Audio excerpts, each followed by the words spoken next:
Hello students.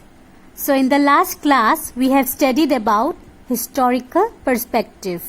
So under that there is a subheading called microorganisms as causative agent of fermentation.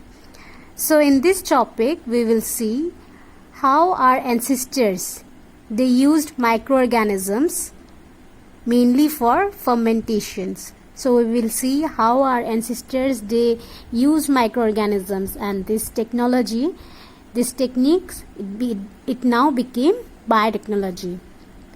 So in the early 19th century, Nicholas Appert he described methods for preserving food by putting them into tightly closed vessels. So what he did, Nicholas Appert, he invented a method of food preservation by keeping them in airtight container, and so he is known as father of canning. Okay, and this marked the beginning of canning industry. So you must have seen foods are preserved in cane. We used to get cane foods, right? So we can preserve our food in cane.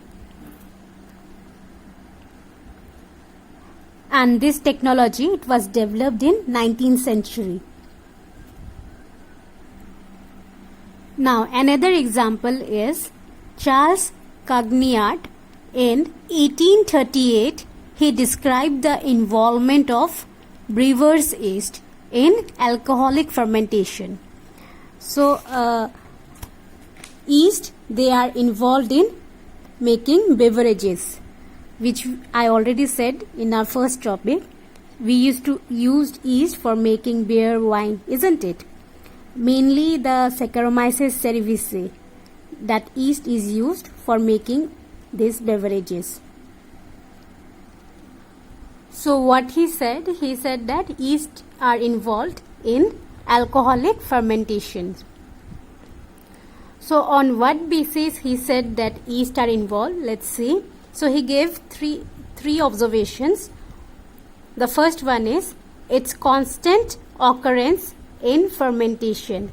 So he said that yeast used to be present in fermentation. It is constantly available in fermentation. The second one is cessation of fermentation under the condition that killed yeast, such as boiling, treatment with arsenate, etc. So he said that the process, it will come to an end, the fermentation process will come to an end when the yeast is killed. When it will get killed, like during boiling or during treatment with arsenate. So in that condition the yeast used to get killed and the process of fermentation will stop, will end that time. And the third observation was it was evoked and increased by the process itself. So yeast, it will multiply, it will keep on multiplying itself and will carry on the process of fermentation. So he gave these three observations.